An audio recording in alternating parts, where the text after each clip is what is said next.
Todos os dias, toneladas de balas, doces e alimentos ultraprocessados, vibrantes, com cores quase sobrenaturais, saem de linhas de produção para as prateleiras de supermercados em todo o mundo. Eles trazem vida às festas infantis, invadem lancheiras escolares e nos seduzem com promessas de sabores tão intensos quanto suas cores. Mas o que realmente está por trás dessa explosão de cores? Será que essas cores vibrantes escondem uma verdade mais obscura? Poderia algo tão atraente e aparentemente inofensivo guardar um segredo que alteraria, para sempre, a maneira como olhamos para a comida que consumimos? Vamos viajar no tempo para descobrir a origem dos corantes artificiais. Vamos explorar como eles são produzidos e, o mais importante, o que estão fazendo com a nossa saúde. Olá, pessoal! Seja muito bem-vindo ao nosso canal. Hoje a gente vai bater um papo super importante sobre um assunto que afeta muita gente e que talvez você nem imagine a relação. O transtorno do déficit de atenção e hiperatividade, o TDAH, e aquilo que a gente come. Sim, uma comida. Então vamos começar a entender melhor descobertas que podem mudar a forma como você enxerga o prato do seu filho e até o seu próprio. Você sabia que o corpo dos nossos pequenos é uma verdadeira fábrica química em miniatura? É isso mesmo. Cada mordida, cada gole de suco que eles dão vira matéria-prima para construir desde as células cerebrais até os neurotransmissores que fazem a mente funcionar. Pense bem, tudo que entra no corpinho deles é processado e transformado em mais de 100 mil substâncias. É por isso que o que a gente coloca no prato é tão, mas tão importante, principalmente para quem tem TDAH. Para uma criança com TDAH, alguns ingredientes escondidos podem ser verdadeiros sabotadores, causando um curto-circuito no sistema. E um dos principais vilões que a gente vai desmascarar hoje são os corantes artificiais. Alerta vermelho que veio da FDA. Menos cor nos alimentos é mais saúde. Para vocês terem uma ideia da seriedade do assunto, uma agência que regula alimentos e medicamentos lá nos Estados Unidos, a FDA, soltou uma bomba em janeiro de 2025, a isenção do corante vermelho número 3 em alimentos e medicamentos que a gente ingere. E por que isso? Porque ele tem sido relacionado ao câncer. As empresas de alimentos têm até 2027 para tirar esse corante da linha de produção e as de medicamentos até 2028. Isso mostra que, aos poucos, o mundo está de acordo para os perigos desses aditivos. E se um corante está sendo banido por risco de câncer, imagine que outros corantes e aditivos podem estar fazendo mal ao nosso corpo, principalmente no cérebro, no desenvolvimento das crianças. O caso da Susan e o arco-íris do problema, a descoberta que mudou tudo. Para ilustrar isso de um jeito que todo mundo entende, vamos conhecer a história da Susan. Ela tem um filho de 6 anos com TDAH. Uma manhã, a Susan preparou um café da manhã aparentemente delicioso, um muffin de mirtilo, uma tigela de cereal colorido, aqueles famosos Fruit Loops, e um copo de suco de laranja bem vibrante, o Sunny D Citrus Punch. O que ela nem imaginava é que essa refeição colorida ia piorar os sintomas de TDAH do filho dela durante o dia inteiro, deixando-o ainda mais desatento e agitado. A Susan, como boa mãe, começou a investigar o que estava acontecendo. Ela pensou que poderia ser alergia alimentar ou até mesmo o açúcar em excesso, mas para surpresa dela, o verdadeiro problema era uma sensibilidade comum a uma variedade de corantes artificiais presentes nesses alimentos. Parecia que era justamente esse arco-íris de cores que estava deixando a mente do filho dela tão dispersa. E o que a ciência diz? Corantes e aditivos no banco dos réus. E não é só a experiência da Susan que aponta para isso. Vários estudos sérios, publicados em revistas científicas renomadas, como The Lancet, Pediatrics e Journal of Pediatrics, já demonstraram que aditivos alimentares afetam negativamente uma parcela das crianças com TDAH. E tem mais. Algumas pesquisas indicam que corantes e aromatizantes artificiais, juntamente com o conservante benzoato de sódio, podem deixar até as crianças sem TDAH mais hiperativas. Querem exemplos? Lá no Reino Unido, fizemos 2 estudos super importantes. Em 2004, pesquisaram crianças em idade pré-escolar, totalmente saudáveis. Elas receberam um placebo, algo que não tem efeito, ou 20 mg de corante artificial mais benzoato de sódio. E o resultado foi claro. Quando as crianças recebiam o corante e o benzoato de sódio, a hiperatividade aumentava significativamente. Em 2007, outra pesquisa, liderada pela doutora Donna McCann, estudou crianças de 3 a 9 anos, tanto que tinham hiperatividade quanto que não tinham. E adivinham? Tanto um grupo quanto o outro apresentaram aumento nos índices de hiperatividade quando consumiram corantes e aditivos artificiais. Isso é um sinal claro de que os corantes são um problema de saúde pública geral, e não só para quem tem TDAH. Não à toa, desde 2010, a União Europeia exige uma etiqueta de advertência em todos os alimentos que contenham corantes artificiais. Essa etiqueta diz: pode ter efeito adverso na atividade e na atenção das crianças. Um recado bem direto, não é? Brasil versus Europa, a disparidade nos pratos e a luta por mais transparência. E enquanto a Europa já está na frente, por aqui as coisas ainda estão engatinhando. O Centro para a Ciência e o Interesse Público, lá nos Estados Unidos, o CSPI, solicitou à FDA que fizesse uma audiência para discutir se os Estados Unidos deveriam ter um rótulo de advertência parecido ou, quem sabe, até proibir totalmente os corantes artificiais. No fim das contas, a votação não aprovou a adição dos rótulos e os corantes foram considerados seguros. Mas aqui vem a parte interessante. A própria FDA admitiu que uma parcela das crianças reage com sensibilidade a esses corantes. Ou seja, eles sabem do problema, mas ainda não agem como deveriam. Agora prepare-se para uma comparação que vai abrir os olhos de vocês. Se você toma um refrigerante de laranja aqui no Brasil ou nos Estados Unidos, está consumindo vermelho número 40 e amarelo número 5. Mas na Grã-Bretanha, a mesma bebida com extrato de abóbora e cenoura.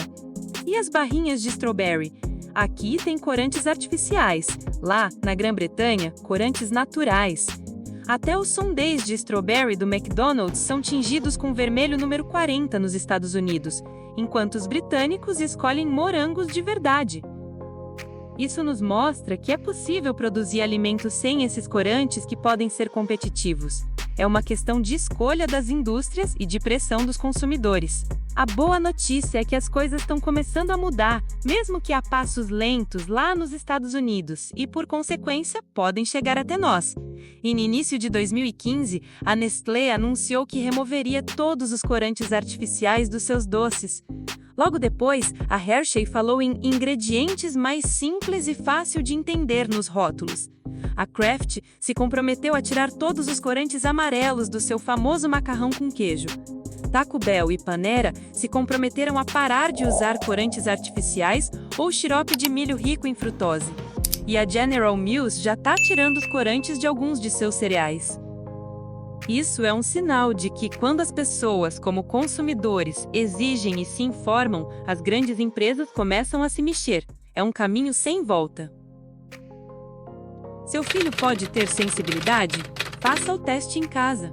Mas como saber se os aditivos alimentares estão atrapalhando a concentração do seu filho? Existe um teste simples que você pode fazer em casa.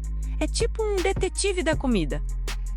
Por uma semana, a missão é evitar alimentos e bebidas que contenham corantes artificiais certificados, vermelho número 40, azul número 2, amarelo número 5 e amarelo número 6. Fique de olho no seu filho. Ele está menos agitado? Menos propenso a ter crises? Mais calmo e menos impulsivo? Depois desses 7 dias, você vai reintroduzir os aditivos na dieta dele, mas de forma controlada.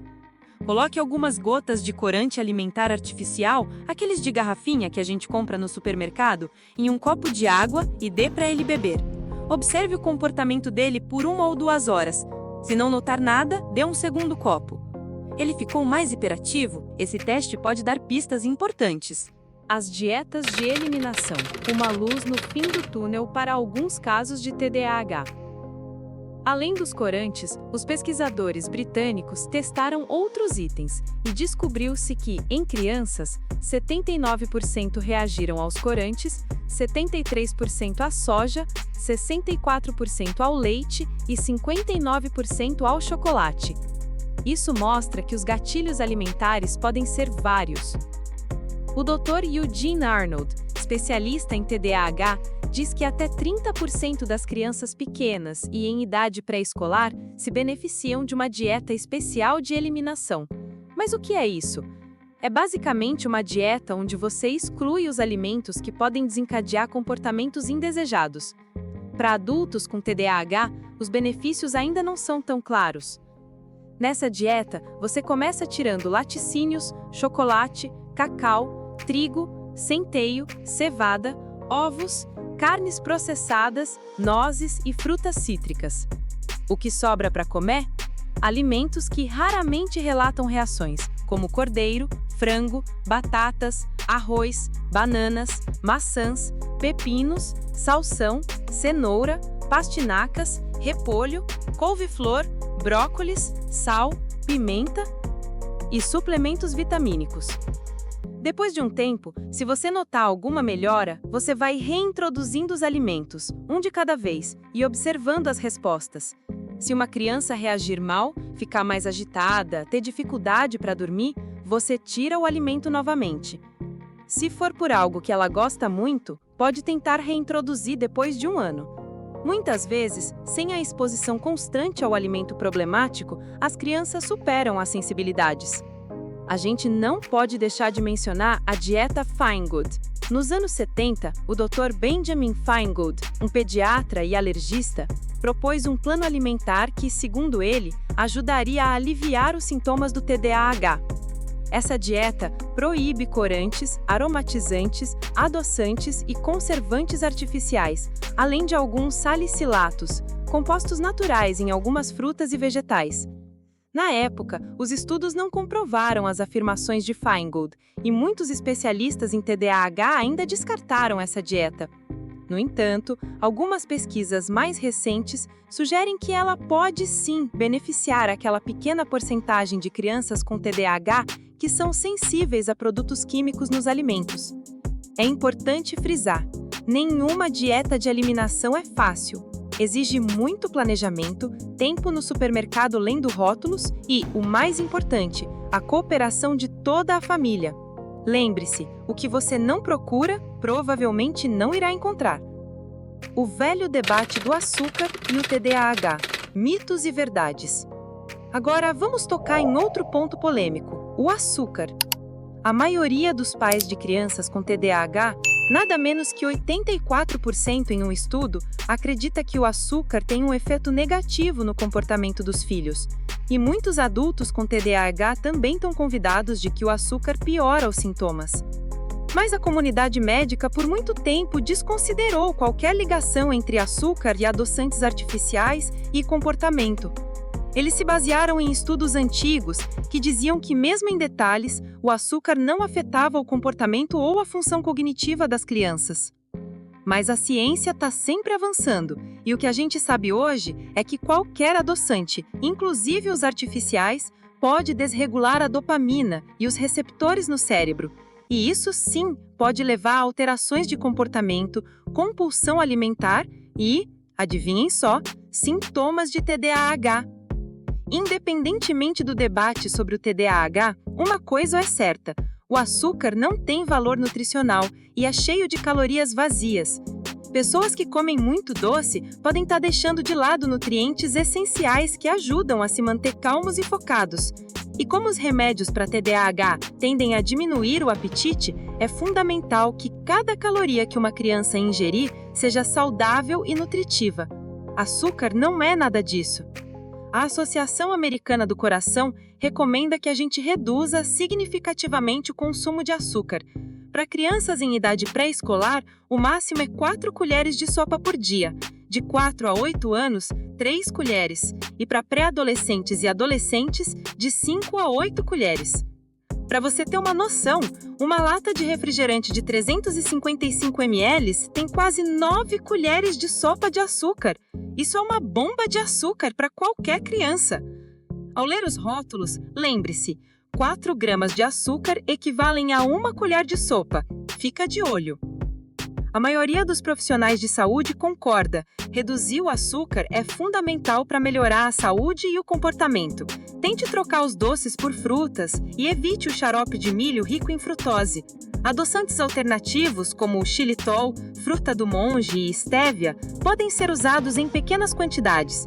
Se quiser testar a sensibilidade do seu filho ao açúcar, use o mesmo teste dos corantes que ensinamos antes, trocando o corante por açúcar. Dicas de ouro para a dieta e o TDAH. Se você duvida que seu filho tenha sensibilidade alimentar, a melhor coisa a fazer é começar a reduzir ou eliminar alimentos com corantes e aromatizantes artificiais, e também o benzoato de sódio. Mas como fazer isso no dia a dia? Calma que a gente te dá umas dicas práticas. Refrigerantes, sucos de frutas e punches coloridos, troque por sucos 100% naturais. Se a vontade de refrigerante for muito grande, algumas marcas como 7-Up, Squirt ou Sprite não têm corantes, mas cuidado com o benzoato de sódio. Melhor ainda, compre refrigerantes naturais ou spritzers de fruta em lojas de produtos saudáveis. Muffins, bolos e biscoitos, se tiver um tempinho, faça em casa. As misturas prontas para bolo são cheias de corantes. Use extratos puros de baunilha, amêndoa, menta, limão, laranja e coco. Eles são mais caros, mas o sabor e a saúde agradecem. Se não der para assar, os biscoitos Chessman da Pepperidge Farm são uma opção sem corantes e com baixo açúcar. Cereais matinais coloridos. Quanto mais colorido o cereal, mais corante ele geralmente tem. Gelatinas. Aquelas misturas prontas são carregadas de corantes. Faça a sua própria salada de gelatina ou dessert dissolvendo gelatina pura em suco de fruta 100%. Fica lindo, gostoso e nutritivo. Além da comida, cuidado com os produtos de higiene pessoal e medicamentos. E a atenção não deve ser só com a comida. Corantes e conservantes também estão em produtos de higiene pessoal, como pastas de dente e enxágues bucais, que podem ser engolidos por crianças pequenas. Leia os rótulos com atenção. O creme dental Crest, por exemplo, tem corante azul, mas o Colgate's Original não tem. Enxágues bucais transparentes e naturais são ótimas opções. A maioria dos medicamentos pediátricos também é colorida e aromatizada artificialmente. Converse com o médico do seu filho para ver se existe um substituto sem aditivos. Para medicamentos que não precisam de receita, como o Motrin ou Tylenol, escolha os tabletes brancos e sem corantes. O Benadryl líquido, por exemplo, é vermelho, mas existe a versão transparente e em cápsulas. O grande bônus de uma alimentação mais natural.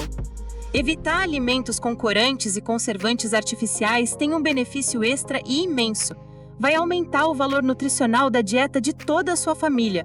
Afinal, os alimentos mais ruins nas prateleiras do supermercado tendem a ser justamente os mais coloridos e com sabores artificiais.